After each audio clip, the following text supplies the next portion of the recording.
Eu não achava que depressão era frescura. Então, quando o meu filho recebeu esse diagnóstico, eu entendi que era uma doença que precisava de tratamento. Mas mesmo assim, na minha cabeça, se o Samuel se esforçasse um pouco, ele resolveria esse problema. Se ele saísse de casa para passear, por exemplo, ficaria melhor. Foi só na primeira tentativa de suicídio do meu filho que eu entendi de verdade que melhorar da depressão não é uma questão de força de vontade.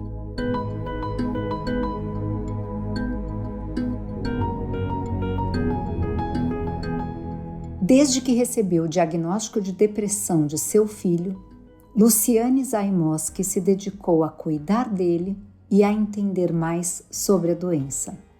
Infelizmente, seu esforço não evitou que Samuel tirasse sua própria vida. Mas Luciane transformou sua dor em uma causa pessoal e hoje ajuda pessoas para que elas não passem pelo que ela passou. Eu sou Geise Diniz e esse é o podcast Plenai. Ouça e reconecte-se.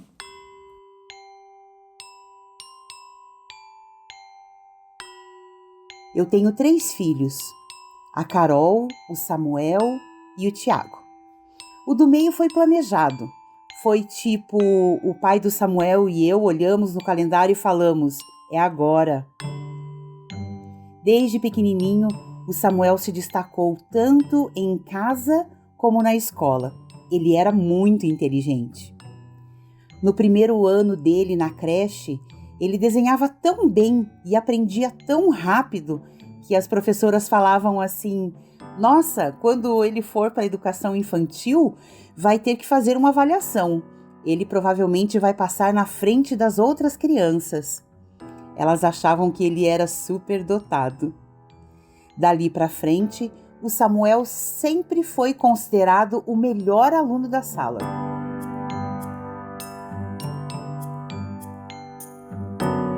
O Samuel tinha alguns amigos mais chegados, mas não fazia o tipo popular. Ele era mais introvertido e isso se acentuou a partir dos 15 anos. Naquela idade em que os jovens começam a sair, namorar, festinha, ele fez um movimento inverso. Ficou mais caseiro do que já era. Eu estranhei, mas achei que fosse pelo jeito tímido dele. O Samuel era doce, sensível e fechado.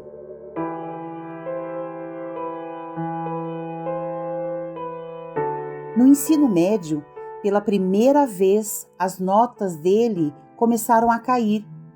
Os desenhos do Samuel se tornaram sombrios. É como se ele tivesse deixado de desenhar o sol para desenhar a escuridão.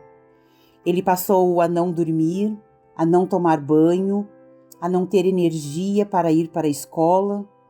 Eu fui várias vezes ao colégio, mas ninguém notou nada anormal no comportamento dele. Cheguei até a ouvir de uma professora que o meu filho fazia parte da geração mimimi. Ela disse que ele não precisava de psicóloga, e sim de trabalhar, já que ele não queria estudar. Eu não concordei com ela. Tinha alguma coisa estranha. Chegou um momento que eu falei, filho, eu acho que você precisa de ajuda. Vamos procurar uma psicóloga? Ele concordou.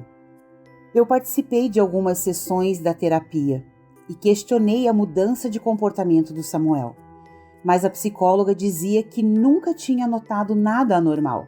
Ela falava, se eu perceber que ele está correndo algum risco, eu te conto, mas fique tranquila, porque está tudo dentro do esperado para a idade dele.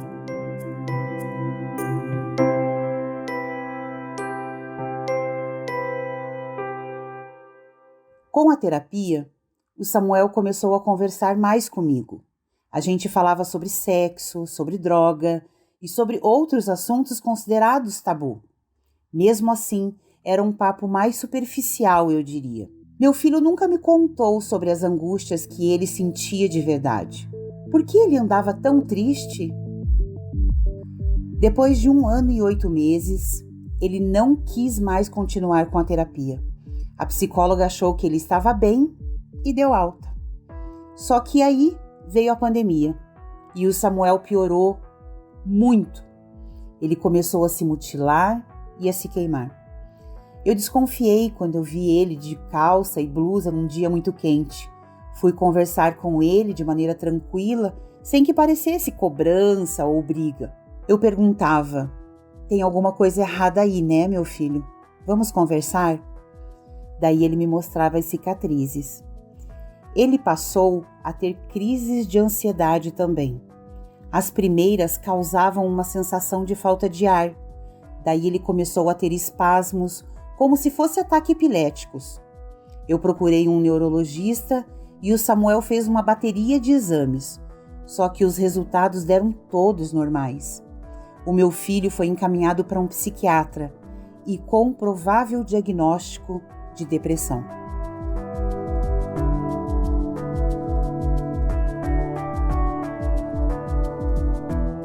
Uns dias depois que o Samuel iniciou o tratamento com o antidepressivo, ele tentou tirar a própria vida. Ele tinha acabado de começar a estudar na faculdade e a trabalhar na prefeitura de Curitiba. Foi no emprego que ele se machucou. O meu filho foi levado para uma unidade de atendimento médico e de lá transferido para um hospital psiquiátrico. Eu fiquei sem chão. Eu era muito ignorante sobre a depressão. Não tinha nenhum caso anterior na família, eu nunca tinha convivido com alguém que tivesse a doença, nunca tinha nem sequer lido a respeito. Foi a partir da tentativa de suicídio do Samuel que eu comecei a estudar sobre o assunto. Antes eu achava que se o meu filho tivesse amigos alegres, se fosse à igreja comigo, se saísse mais, ele resolveria o problema dele. Eu não sabia que a doença causava um sofrimento tão profundo na pessoa. O meu filho ficou 48 dias internado no hospital psiquiátrico. No começo, o Samuel também concordou com a internação. Eu me enchi de esperança nesse período. Achei que ele sairia curado, mas foi o contrário. Depois de uns 20 dias, meu filho só chorava durante as visitas. O psiquiatra do hospital me explicou que, na realidade, o Samuel tinha transtorno bipolar. Até hoje, eu não tenho certeza sobre o verdadeiro diagnóstico.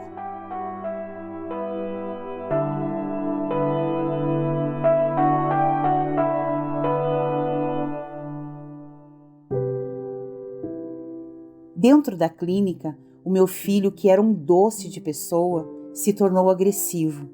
Ele se revoltava com o tratamento e chegou a ser amarrado. Depois que ele saiu da clínica, me contou os horrores que ele viveu lá dentro.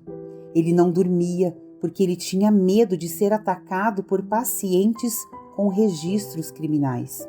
Eu praticamente larguei o trabalho para me dedicar ao meu filho. Eu dormia com ele, às vezes segurando a sua mão para que ele não fizesse nada contra a própria vida.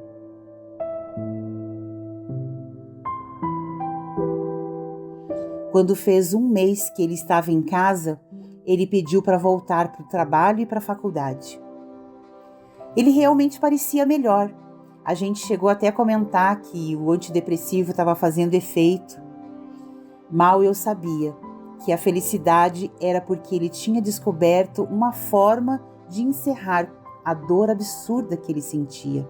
No dia 22 de agosto de 2022, eu ainda lembro da última vez que eu ouvi a voz do Samuel. Tchau, mãe. Tô indo trabalhar. Te amo. Algumas horas depois, eu recebi uma ligação com alguém dizendo que ele tinha se machucado no trabalho. Quando eu cheguei lá, não me deixaram ver o Samuel. Um enfermeiro me falou: mãe, faz 37 minutos que a gente está tentando reanimar o seu filho. A minha vista sumiu, eu perdi o chão e desmaiei. De repente, acordei com alguém me chamando: Lu, vamos, o Samuel voltou, ele está indo para o hospital. Os batimentos cardíacos tinham voltado, mas a atividade no cérebro não. 3 dias depois, um médico me chamou numa sala, junto com toda a família, e deu o diagnóstico de morte cerebral. Eu sou uma mulher de fé e até o último minuto eu acreditei que um milagre traria o meu filho de volta. Mas o milagre que eu esperei veio de outra forma. No momento em que eu recebi a notícia da morte do meu filho, alguém recebeu uma ligação para receber vida. Nós doamos todos os órgãos possíveis do Samuel. Com isso, algumas pessoas receberam a esperança de viver. Mais de 500 pessoas foram ao velório e ao enterro. Eu fazia questão de contar para todas, principalmente para os jovens, a verdade, para que de repente essa tragédia não acontecesse de novo. Um amigo dele me contou que o Samuel já tinha tentado tirar a própria vida pelo menos mais uma vez, e eu nem tinha ficado sabendo. Um dia depois do enterro, algumas pessoas vieram na minha casa, a gente estava numa roda de conversa e eu falei: quantas mães ainda vão chorar por um filho que cometeu o suicídio? Quantas pessoas ainda vão tirar a própria vida por falta de informação? E se a gente criasse uma ONG que alcançasse pessoas com depressão e os familiares dessas pessoas? Assim nasceu o Instituto Samuel Caetano. Logo depois que o Samuel foi enterrado, começou a campanha do Setembro Amarelo, dedicada à prevenção do suicídio. A Câmara Municipal de Colombo, uma cidade perto de Curitiba, estava fazendo um evento sobre isso. Eu fui convidada para ir e dei o meu depoimento. Depois desse evento, a notícia se espalhou e pessoas que eu nem conhecia começaram a me procurar. A gente criou um grupo no WhatsApp e o projeto do Instituto foi crescendo. Eu comecei a virar referência para os outros. Era assim: Lu, uma amiga minha acabou de perder a filha e precisa de ajuda. Ou fulano está com depressão. E assim eu fui fortalecendo outras mães e ajudando jovens com a doença. O suicídio acontece não porque a pessoa quer tirar a própria vida. Na realidade, é uma saída para uma dor que a pessoa não suporta mais sentir.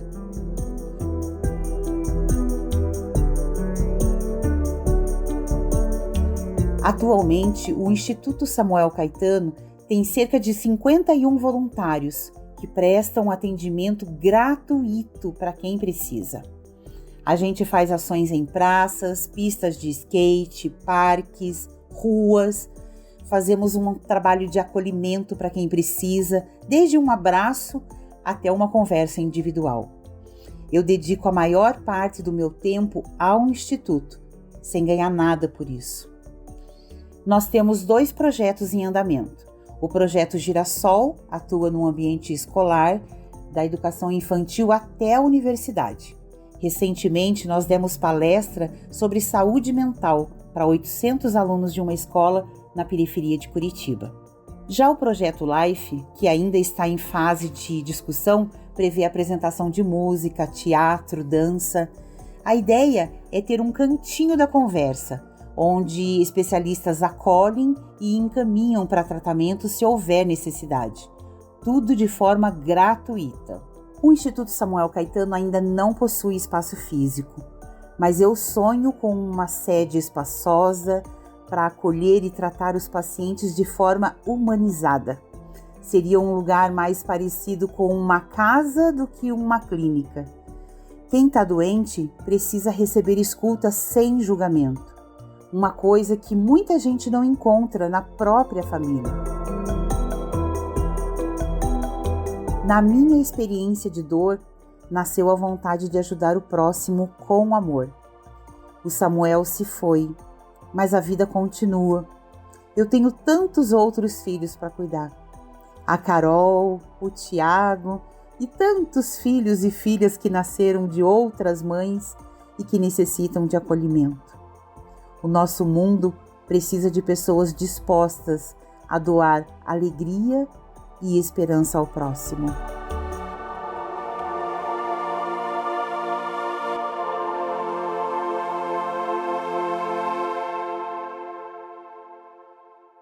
Nossas histórias não acabam por aqui. Confira mais dos nossos conteúdos em plenai.com e em nosso perfil no Instagram, @portalplenai.